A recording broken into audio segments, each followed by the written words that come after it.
오늘 하나님의 말씀은 호세아 6장 1절에서 6절 말씀입니다. 오라 우리가 여호와께로 돌아가자. 여호와께서 우리를 찢으셨으나 도로 나았게 하실 것이요 우리를 치셨으나 싸매어 주실 것입니다. 여호와께서 이틀 후에 우리를 살리시며 셋째 날에 우리를 일으키시리니 우리가 그의 앞에서 살리라. 그러므로 우리가 여호와를 알자. 힘써 여호와를 알자. 그의 나타나심은 새벽빛같이 어김이 없나니 비와 같이 땅을 적시는 늦은 비와 같이 우리에게 임하시리라 하니라. 에브라임아 내가 내게 어떻게 하랴. 유다야 내가 내게 어떻게 하랴. 너희의 인애가 아침 구름이나 시 없어지는 이슬 같도다. 그러므로 내가 선지자들로 그들을 치고 내 입의 말로 그들을 죽였노니 내 심판은 빛처럼 나오느니라. 함께 보십니다. 나는 인애를 원하고 제사를 원하지 아니하며 번제보다 하나님을 아는 것을 원하노라. 아멘. 구약의 선지서 우리 호세아서에서 유심히 보아야 할 용어 하나는 안다라는 말입니다. 알고, 안다, 알자, 알라. 호세아서에서 특히 강조되지요. 오늘 읽으신 말씀에서도 3절에 우리가 여호와를 알자, 힘써 여호와를 알자. 알자라는 말을 반복해서 강조하시고 있고요. 6절에서도 나는 인애를 원하고 제사를 원하지 아니하노니 번제보다 하나님을 아는 것을 원하노라. 아는 것을 강조합니다. 안다라고 하는 말은 야다라는 히브리어를 사용하고 있습니다. 어떤 사물이나 사건을 외모나 피상적으로 아는 것을 의미하지 않습니다. 또 지식적으로만 아는 것에 그치지 않고 또 신앙의 문제에서는 교리적으로 아는 것만을 의미하지도 않습니다. 우리가 일반적으로 좀 사물 같은 경우에는 그것도 속속들이 알리면 어렵지만 그저 우선 보고 아는 것. 의자 사람 앉기에 좋게 만들어 가지고 있으면 아 이거 의자구나. 사람이 앉는 것이구나. 지난주일 말씀 나는 이렇게 오목하게 파여가지고 무엇을 담을 수 있도록 한 것 그릇이구나. 알 수 있습니다. 그러나 살아있는 생물들은 더 알기가 참 어렵습니다. 여러 가지 논의와 규제를 또 보아야 설명을 들어야 또 속속들이 연구를 해야 알 것입니다. 안다라는 말을 할 때는 그 본질을 아는 것을 의미하는 것이고 또 피상적으로 아는 것을 넘어서서 또 이론적으로만 아는 걸 넘어서서 체험적으로 깊이 아는 것을 의미합니다. 그래서 성경에서 이 안다 할 때 이 야다라는 말은 부부관계, 부부가 그냥 서로 남녀가 떨어져서 살면서 잘 모르는 그런 사이가 아니라 부부가 되어가지고 함께 살면서 알아가는 그 안, 그것을 이야기합니다. 그래서 아담이 하와를 알매, 아브라함이 사라를 알매. 이거 이제 함께 결혼했다는 뜻이고 함께 깊이 안다는 뜻입니다. 지식적 피상적으로 아는 것이 아니라 삶을 통해서 경험을 통해서 긴밀히 잘 아는 것을 의미합니다. 조선시대의 기독교 순교자 이야기 중에 이런 일화가 하나 있습니다. 한 신자가 예수를 믿다가 박해의 시대에 관원에게 붙들려 갔어요. 막 죽일 때라고 해요. 그래서 그에게 교리를 물어보면서 교리를 아느냐. 근데 교리를 그가 많이 배우지를 못했어요. 별로 아는 게 없습니다. 그래서 나는 교리를 묻는 대로 제대로 잘 대답을 못해요. 그러니까 관원이 너는 교리를 모르니까 신자라고 할 수 없지 않느냐. 그렇게 이야기를 합니다. 그러니까 그 사람이 대답을 하기를 아이가 부모에게 효도하라는 공명의 도리를 모른다고 자식이 아니라고 할 수 있느냐. 또 공명의 가르침을 모른다고 효도를 못한다고 할 수 있느냐. 이렇게 대답을 하면서 나는 예수 믿고 구원받는다는 것은 확실히 안다. 나는 예수를 믿는다 하면서 담대하게 우리 순교 얘기를 갔다고 합니다. 이와 같이 효라는 것이 효에 대해서 박사가 되어서 효는 이런 것이고 저런 것이고 구구절절히 속속 깊이 안다고 해도 자기가 실제 효도를 하지 못하면은 효를 제대로 아는 것이 아니지 않습니까? 법에 대해서 많이 안다고 해서 변호사가 되고 뭐 판검사가 되어도 법을 지키지 않으면 법을 제대로 아는 사람이 아니지 않습니까? 믿음의 길에도 믿음의 도리에 대해서 많이 지식적으로 알아도 그 아는 대로 살아가지 못하고 신앙생활을 하지 못하면 제대로 신앙에 대해서 아는 것이 아니지 않습니까? 이 믿음, 우리 성경에서 안다고 할 때는 그런 의미입니다. 지식적으로, 피상적으로, 외모적으로 아는 것이 아니라 내용을 알고 지키고 살아가는 그 삶으로 직접 체험하면서 아는 긴밀한 알물 이야기합니다. 본질적이고 아주 체험적인 알물, 실제적인 알물 의미한다고 할 수 있습니다. 사람에 대해서 안다는 것도 그렇죠. 우리가 어떤 사람의 겉모습이나 이력서만을 보고서는 그 사람을 다 안다고 할 수 없습니다. 그렇게 보고 낭패를 당한 적이 한두 번이 아니죠. 그래서 사람들이 아유, 그 사람 그럴 줄 몰랐어. 또는 어떻게 이력서만 보고 어떻게 사람을 알아? 살아봐야 알지. 이렇게 하는 것이 사람을 알기 어렵다는 실토하는 이야기입니다. 하지만 대개 사람은 외모를 보고 판단하고 이력서만을 보고서 판단합니다. 나다나엘이 예수님을 보고서 즉각적으로 한 반응이 무엇입니까? 반응이 무엇이냐면 예수를 보고선 외모만을 보는 것이죠. 저 사람 나사렛 출신이 아니냐. 나사렛이란 시골 동네에서 무슨 선한 것, 위대한 것이 나겠느냐. 그렇게 판단 금방 해버리는 거예요. 물론 예수님과 이야기를 나누고 나서는 그의 이제 관점이 변화가 됩니다만은. 그리고 요한복음 4장에 수가성 우물가의 여인이 예수님을 보고서 예수님에 대해서 안 것이 무엇입니까? 처음에 안 것은 유대인 남자구나. 목이 말라서 내게 물 달라 하는구나. 유대인들은 우리 이방인인 사마리아인에게 말 걸지 않는데 이상하다, 저 사람은 왜 말을 거느냐. 이런 이제 외향적인 것, 피상적인 것만 아는 거예요. 그래서 예수님이 물을 달라 하니까 그 사마리아 여인이 말하기를 당신은 유대인으로서 어찌하여 사마리아 여인인 나에게 물을 달라 하나이까. 그렇게 대답합니다.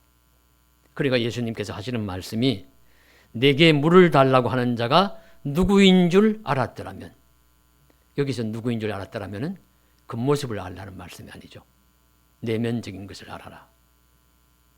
내가 유대인이나 남성이다 목마르다 물을 달라고 하는 사람만이 아니라, 그런 겉모습만이 아니라 나 예수가 누구인지, 내가 정말 하나님의 아들이요 세상에 온 메시아요, 그런 본질을 알았더라면 내가 나를 보고 생수를 주세요, 나를 구원해 주세요, 그렇게 하지 않았겠느냐 하는 말씀이죠. 그래서 우리도 나다나엘과 사마리아 여인과 같이 무엇을 보고 겉모습만 보고 외모만 보고 이력서만 보고서 판단합니다. 그러기를 원하지 아니하시고 그 속사람을 보라는 것이죠. 작은 것도 소중하게 여기는 사람임을 우리로 알게 하기를 원합니다. 어떤 사람이 있으면 그가 입새에 오는 바람에도 괴로워하는 윤동주 같은 마음을 가진 사람임을 알기를 원합니다. 다른 사람의 아픔에 눈물을 흘릴 줄 아는 긍휼이 있는 사람이 임을 우리가 알기를 원합니다. 이렇게 사람도 알기 어려운데 하나님을 아는 것은 어떠할까요? 본질적으로 불가능합니다. 우리는 유한하고 하나님 무한하신데 유한이 무한을 담을 수 없잖아요. 작은 것이 큰 것을 어떻게 압니까? 뱁새가 황새의 뜻을 모른다고 하는데, 새도 작은 새는 큰 새의 속 깊음을 모른다고 하는데 어찌 인간이 하나님을 알 수 있겠습니까? 그런데 하나님을 알 수 있는 길이 있습니다. 그것은 하나님이 나를 보여주시는 것만큼 알 수 있어요. 그것을 계시라고 합니다. 하나님이 자신을 계시하실 때 인간은 알 수가 있는데, 하나님의 계시를 먼저 받은 사람이 선지자들입니다. 그들을 선지자라고 부릅니다. 선지자들은 하나님의 계시를 먼저 받아서 하나님에 대해서 보여주신 것만큼 아는 사람입니다. 그리고 그 아는 것을 그들은 성경에 기록을 했습니다. 그래서 성경은 계시의 책입니다. 그래서 그 성경을 보면서 하나님을 알아갑니다. 성경을 공부하면서 하나님을 알아갑니다. 물론 하나님이 나 이런 존재다 하면서 체험적으로 보여주시면 좋겠지만 그건 뭐 하나님 뜻에 달린 것이고요. 그 우리가 마음대로 하나님 내게 와서 딱 나타나시오 할 수 없는 것 아니겠습니까? 그래서 하나님이 보여주시는 것만큼 먼저 보여주신 선지자들이 계시의 책을 계시를 받은 것을 기록을 한 성경 말씀을 보면서 하나님을 알아가는 것이죠. 그래서 호세아는 바로 그런 자입니다.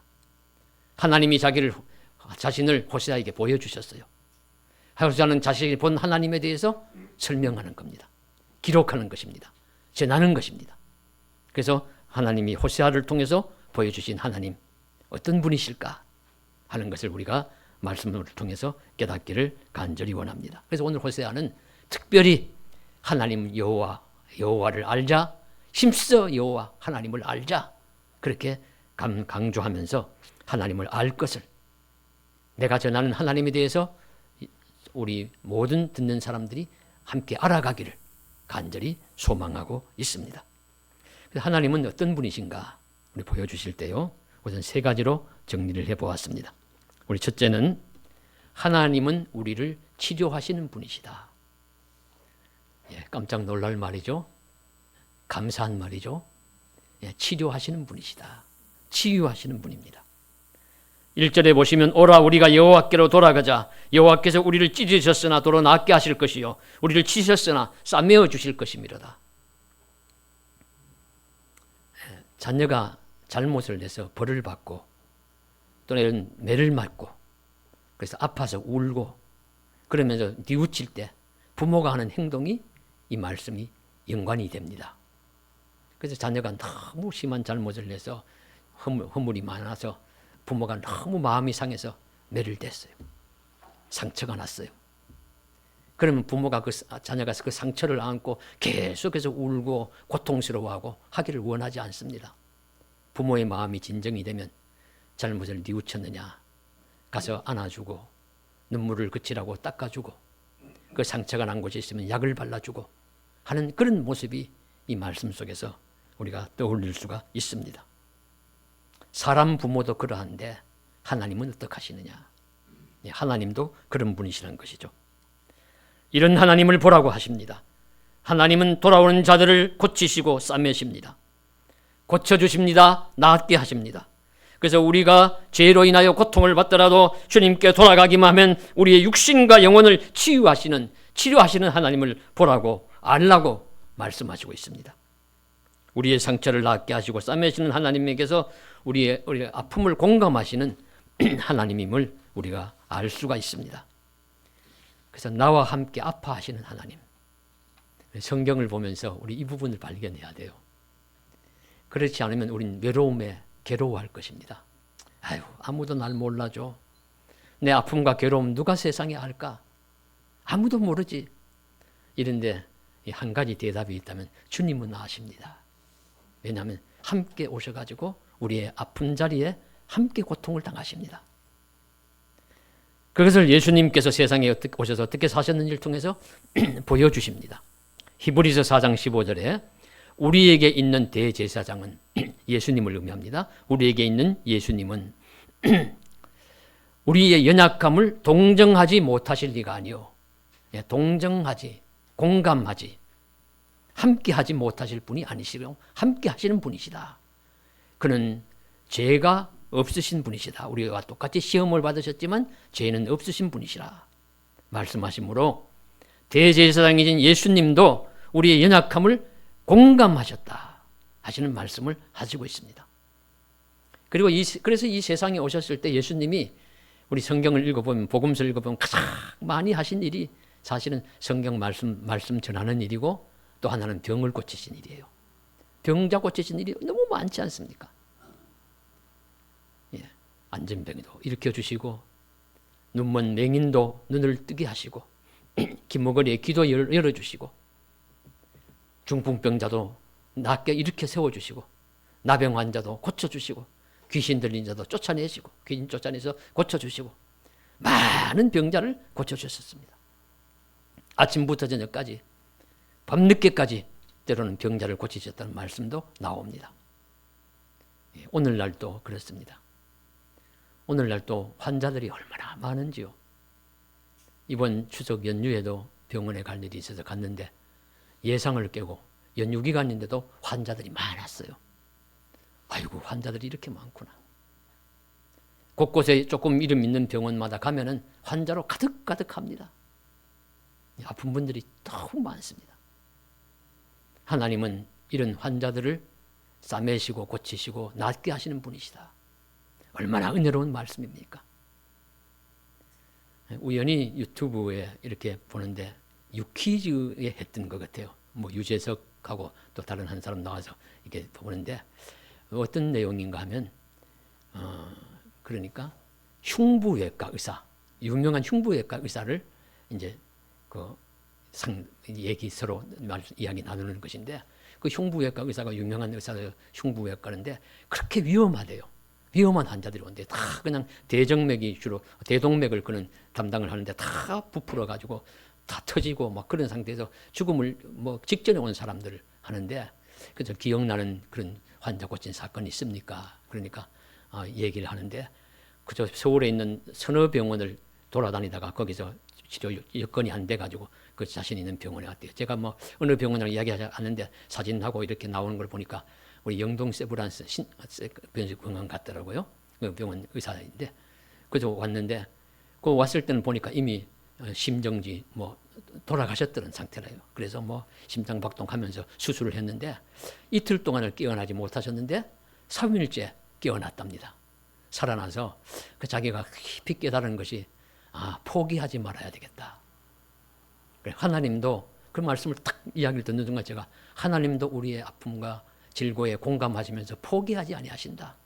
이 말씀을 보시면서 싸매시고 고치시는 하나님. 오라 우리가 여호와께로 돌아가자. 그가 우리를 낫게 하실 것이요 그가 우리를 싸매어 주실 것이라고 분명하게 말씀하시고 있습니다.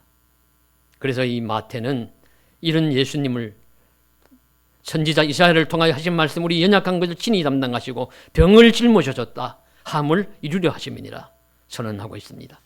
예수님의 삶을 통해서 하나님은 자기 백성을 하나님께로 돌아오는 백성을 낫게 하시고 싸매시는 분이라는 것을 보여주셨습니다. 그래서 우리는 하나님의 이런 면을 알아야 합니다. 우리의 찢어짐에 대하여 그냥 두고 보시는 분이 아니심을 알아야 합니다. 우리의 아픔과 상처를 구경만 하시는 분이 아니라 하나님은 예수님처럼 우리 곁에 오셔서 나의 상처를 낫게 하시고 싸매어 주시는 분임을 알고 믿으시기를 바랍니다. 그래서 호세아 6장 1절에 은혜로운 말씀이 우리 빗소망 예배자들 위해 임하여 성취되기를 원합니다. 우리도 여호와 하나님께로 돌아갑시다. 하나님은 우리를 낫게 하실 것이고 싸매어 치료해 주실 것입니다. 말씀대로 이루어지기를 주님의 이름으로 간절히 축원합니다. 둘째로 하나님은 우리의 삶에 어김없이 변함없이 임재하시는 신실하신 분이시다 하는 것을 가르쳐 주십니다. 그 말씀을 보시면요, 싸매시고 고치시는 하나님이 그 다음에 2절에 보시면 어떻게 하십니까? 이틀 후에 우리를 살리시고 셋째 날에 우리를 일으키시고 우리가 그의 앞에서 살리라. 살리시고 일으키셔서 우리가 하나님 앞에 살도록 받아주신다 하는 뜻이고요. 그러면서 하나님이 이제 어떤 하나님인지 알아야 하는데 하나님은 반드시 그가 나타나실 시간을 아시고 정확한 시간에 임재하신다 하는 뜻입니다. 그래서 3절에 힘써 여호와를 알자 그의 나타나심은 새벽빛같이 어김없나니 비와 같이 땅을 적시는 늦은 비와 같이 우리에게 임하시리라. 하나님은 우리에게 임하시리라 그렇게 말씀하십니다. 분명히 임재하신다 하시는 말씀이죠. 새벽이 오기 전에 가장 어두운 시기라고 해요.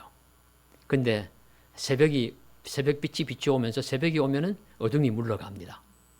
근데 그 새벽빛은 어떤 날씨가 뭐 때도 우리가 조금 뭐 덜 의식은 될지 몰라도 반드시 새벽은 하루에 한 번씩 옵니다. 새벽이 다가옵니다. 아무리 칠흑같이 어두워도 비가 오든 눈이 오든 태풍이 불든 변함없이 새벽은 빛은 나타나고 새벽은 옵니다. 그리고 하나님은 말씀해 보시면 늦은 비와 같이 임재하신다. 팔레스타인은 우리와 달 계산이 좀 달라요. 그래서 식물이 자라기 위해서 이른 비와 늦은 비가 필요한데 이른 비는 10월 초에서부터 내리는 겨울비를 가리킨다고 합니다. 근데 그때 씨를 뿌린대요. 우리 달로는 조금 봄을 의미할 거라고 보여집니다. 봄이고, 그리고 늦은 비는 이제 여름비 정도 되어가지고 그들로 말미암은 3, 4월 중에 내리는 비로서 곡식의 추수에 필요한 비라고 합니다. 그래서 팔레스타인이 비가 많이 오지 않는 곳이지만은 하나님이 이른 비를 내릴 때는 이른 비를 내려주셔서 땅을 개간내서 씨를 뿌려서 곡식이 나게 하시고, 그리고 늦은 비를 보내주실 때는 꼭 보내주셔가지고 곡식이 잘 이렇게 물이 부족하지 않아서 곡식이 잘 익어 열매를 맺게 하시고 그렇게 하신다는 거예요. 그래서 모세가 가나안 땅을 바라보면서 들어가려고 하는 출애굽 이스라엘 백성에게 신명기 11장 14절에 이렇게 말씀하십니다. 여호와께서 너희의 땅에 이른 비 늦은 비를 적당한 때에 내리시리니 너희가 곡식과 포도주와 기름을 얻을 것이요. 이른 비와 늦은 비를 적당한 때에 내리실 것이라. 그렇게 말씀하십니다.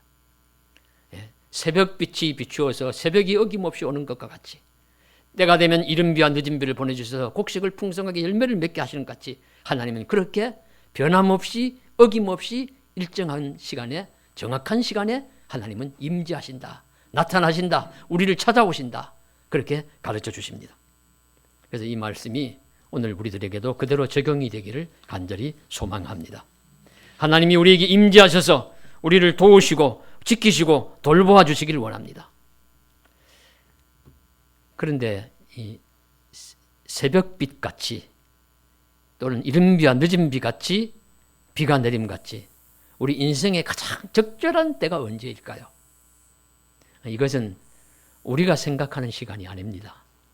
우리는 생각할 때 좀 부자도 빨리 부자가 되면 좋겠고 병도 빨리 나으면 좋겠잖아요.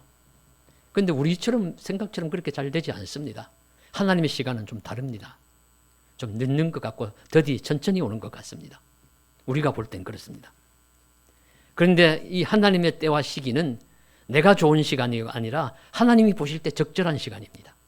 그것이 우리 인생의 큰 경로로 보았을 때 적절한 시간이라는 뜻입니다. 그래서 우리는 그 시기를 정확히 알 수 없고 맞출 수도 없지만 하나님은 새벽빛같이 이른 비와 늦은 비같이 틀림없이 가장 적합한 시간에 임재하시고 우리에게 나타나실 것이라고 하시는 말씀을 주시고 있습니다. 그래서 모든 것이 하나님의 때와 시기가 되어야 이루어져요. 모세의 일생을 보시면 모세가 40년은 왕궁에서 살고요. 약 40년은 광야 미디안 광야에서 목자로서 살고 그리고 나머지 40년은 이스라엘 출애굽 지도자로서 광야의 지도자로서 살아갑니다. 그런데 이것을 모세가 원한 게 아닙니다. 모세는 전혀 이런 생각하지 않았어요. 그가 태어날 때도 태어나고 싶은 시기에 태어난 건 아니죠. 오히려 그냥 그가 태어날 때는 남자아이를 죽이려고 할 때 물에 던지고 뭐 그렇게 죽이려고 할 때 태어나서 억지로 살았습니다. 그냥 뭐 부모가 관심이 많고 또 산파가 도와주고 그리고 또 그를 할 수 없어서 갈대 상대해서 버렸는데 그것을 공주가 발견해서 그렇게 살아난 것이죠. 이런 순간순간마다 이제 하나님이 도우신 것입니다. 그리고 광야에서 40년 그 왕궁에서 40년 살다가 자기가 히브리인 것을 아는데 그 출신한 것을 아는데 자기 동족이 매를 맞고 억울한 일을 당하니까 그렇게 억울하게 만드는 애굽인을 화가 나서 칼로 쳐서 죽이고 모래에 그냥 끌어 묻었는데 그것이 자기 동족이 고발함으로써 들추어내므로써 그게 이제 드러남으로 도망자가 되죠. 모세가 원한 삶이 아닙니다. 역시 급박하게 일어나는 거예요. 그리고 미디안에 가서 살면서 목자로서 이제 한 40년 이제 나는 이제 이렇게 목자로서 살다가 그냥 죽지 이렇게 하면서 살아가는데 하나님이 나타나셔가지고 강압하시고 설득하시고 하셔가지고 출애굽 지도자로 만드시고 능력도와 권세도 주셔가지고 광야 40년의 지도자로서 잘 살아갑니다. 이런 것들이 모세가 원하는 바가 모세는 아마 꿈도 꾸지 않았을 거예요. 그러나 하나님이 정확한 시간에 하나님이 디자인하셔서 모세를 만들어 가심으로 모세를 그런 사람이 되게 하셨습니다.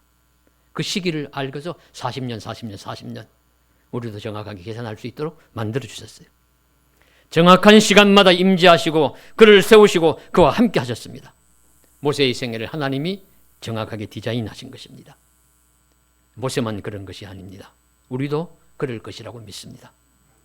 인생의 밤이 아무리 깊어도 결국 밝아오는 새벽을 막을 수 없듯이 하나님이 빛으로 임하시면 흑암의 권세는 물러갑니다. 인생의 먹구름도 사라질 날이 올 것입니다. 메말랐던 심령에도 마른 땅과 곡식 위에 이른 비와 늦은 비가 내려 열매를 맺게 하듯이 놀라운 은혜가 임하실 것입니다. 주님께 돌아와 그분을 찾고 찾으면 그 삶이 밝고 환하고 풍성한 날도 올 것입니다.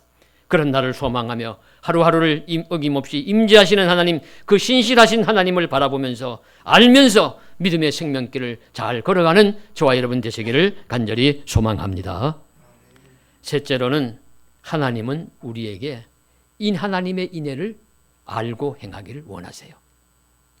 그 말씀이 중요한 용어가 또 인애인데, 우리 초등학교 동창 중에 인애라는 이름이 있었는데, 우리 여학생 이름이 아니고 이것은 인애라는 사랑을 의미합니다. 하나님의 사랑. 구약 성경에 헤세드라는 표현으로 나오는 용어인데, 그 하나님의 사랑, 언약에 기초한 변함이 없는 온전한 사랑, 그것이 이제 헤세드 사랑이고 인애라고 번역을 했습니다. 그래서 이 인애라는 말 오늘 말씀에 보시면 나오지요. 우리 4절에도 보시면 내가 네게 어떻게 하랴 너희의 인애가 라고 표현을 하고 있고, 6절에도 보면 나는 인애를 원하고 라고 말씀하시므로 우리 인애라는 말씀을 하십니다. 그래서 이 인애라는 말은 우리 인간의 사랑, 사람의 사랑과는 좀 다릅니다. 사람의 사랑은 조건적이고 상대적이고 그리고 좀 많이 부족한 사랑입니다.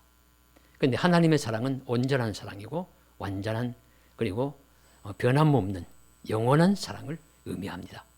하나님 인간을 사랑하신다는 약속이 있으면 그것에 기초해서 어떤 경우에도 변함없이 사랑하는 그 사랑입니다.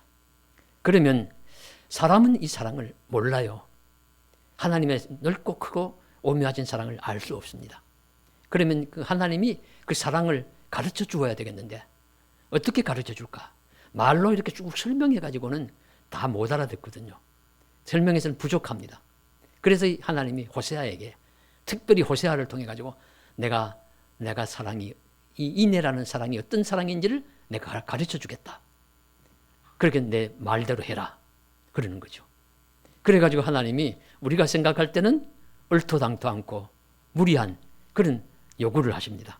그것이 바로 호세아 1장 2절에 나오는 말씀인데, 너는 가서 음란한 여자를 맞이하여 음란한 자식을 낳으라.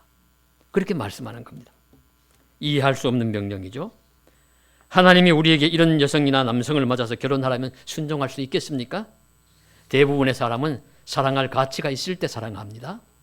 잘생겼든지, 똑똑하고 돈을 잘 벌든지, 생활이 단정하고 야무지든지, 뭐 어떻든지 자기 좋은 기준에 맞아야 그런 사람과 사랑하고 결혼할 것 아니겠습니까? 그런데 하나님은 누구나 꺼릴 수밖에 없는 창기와 결혼해라. 그것도 소문난 창기입니다. 고멜이라는 여인은. 그래서 하나님이 그렇게 말씀하시니까 하나님이 말씀의 내용에 순종해야 하기 때문에 이 선지자가 순종을 해요. 그래서 1장 우리 3절에 보시면 이에 가서 디블라임의 딸 고멜을 맞이하였더니 고멜이 임신하여 아들을 낳았다라고 합니다. 이 어처구니 없는 명령이지만 호세아는 묵묵히 순종했습니다. 그러면 하나님은 왜 이런 여인을 아내로 맞아서 음란한 자녀를 낳으라고 했을까요? 그것은 이유를 이제 호세아 1장 2절에 밝히는데, 이 나라가 여호와를 떠나 크게 음란함이니라. 나라가 음란했다는 것은 뭐 성적으로 문란한 생활을 했다기보다는 우상 숭배하면서 하나님만을 섬기는 이스라엘이어야 하는데 하나님을 섬기지 않고 다른 신을 섬기고 우상 숭배를 했다는 뜻입니다. 그것을 이제 남녀 관계, 부부 관계에 비유해서 음란하다. 그렇게 이제 표현을 한 것이죠. 성적 불순함을 이제 행하는 것입니다. 영적 간음을 행한 것이죠. 그런 관계를 가르쳐 주시기 위해서 이제 하나님께서 말씀하시면서, 그래서 그렇게 다른 남자를 따라가는 그 여인 같은 삶을 살아가는 이스라엘 백성을 다시 돌아오면 내가 변함없이 인애라는 헤세드라는 사랑으로 사랑을 한다는 것을 가르쳐 주시기를 원했습니다. 그래서 호세아에게 그 삶을 살게 하는 거예요. 한번 살아보라는 것이죠. 그 삶이 어떤 것인지. 그러니까 이 호세아가 그렇게 사니까 그 여인이 아이고 순종하면서 나 같은 자를 잘 거둬주어서 고맙고 감사하다고 그저 순종하면서 잘 살아가는 게 아니라 또 도망가요. 또 도망가서 다른 남자하고 또 삽니다. 그리고 하나님께서 가서 돈을 주고 가서 사서라도 데리고 와서 다시 살아라. 그래서 가서 이 호세아가 또 순종해가지고 은 15개와 보리 한 호멜 반으로 나를 위해서 그를 사고 그에게 이르기를 너는 많은 날 동안 나와 함께 지내고 다른 남자를 따르지 말아라. 나도 내가 그리하였노라 하면서 하늘보다 더 넓고 높은 마음과 바다보다 넓은 마음으로 품어줘요. 이게 바로 하나님의 사랑이라는 것을 가르쳐 주시는 것이죠. 그런데 그렇게 하는 그 남편이나 여인이 있다면 그 마음이 문드러지지 않겠습니까? 썩어지지 않겠습니까? 그 썩어지는 마음, 문드러지는 마음을 안고서 그것을 감수하면서라도 그 대상을 사랑하는 잘못과 허물을 덮어주면서 사랑하는 그 사랑, 그것이 바로 인애입니다. 그것이 바로 헤세드입니다. 그 사랑을 가르쳐 주시기 위해서 호세아에게 그런 삶을 살아보게 하시는 것이죠. 살아보니까 그 마음이 얼마나 아픈데 그럼에도 불구하고 사랑하는 그 사랑이 얼마나 큰지를 호세아는 알게 된 것이고 그것을 말씀을 통해서 우리들에게 가르쳐 주시고 있는 것입니다. 그런데 우리가 잊지 말아야 할 것이요, 그 고멜과 같은 여인이 이스라엘 백성이고 바로 우리들입니다. 나를 그렇게 사랑해 주신다는 거예요. 하나님이 그와 같은 죄인인 나를 그렇게 품어주시고 사랑하시는 하나님이시라는 것을 우리들에게 말씀해 주시고 있습니다. 거기에 비해서 사람의 사랑은 4절이죠. 너희의 인애가 아침 구름이나 쉬 없어지는 이슬 같도다. 너희의 사랑이란 것은 쉬 없어지는 이슬과 같다. 아침 구름과 같다. 금방 떴다가는 언제 여러분 아침 안개와 같아요. 안개와 같고 아침 구름과 같고 이슬 같은 그런 사랑이 아니라 변함없이 영원히 온전하게 사랑하신 그 사랑, 그것이 바로 하나님의 인애라는 것을 말씀하시면서 그 인애를 실천하면서 살라고 우리들에게도 가르쳐 주시고 있습니다. 그래서 어떤 상황이든지 변함없이 조건 없이 사랑을 하시는 하나님의 사랑이 함께하는 것을 원하심을 깨닫고 우리가 단순한 의식적인 제사보다도 하나님은 그런 사랑, 그런 인애를 원하신다고까지 말씀하심을 우리가 기억해야 될 수 있을 줄로 믿습니다. 그래서 우리는 하나님의 사랑, 인애를 알아야 합니다. 아침 구름 같고 해가 뜨면 말라버리는 이슬 같은 우리의 사랑과는 다른 하나님의 크고 놀라운 진실한 사랑을 잘 아는 성도들이 되어야 할 것입니다.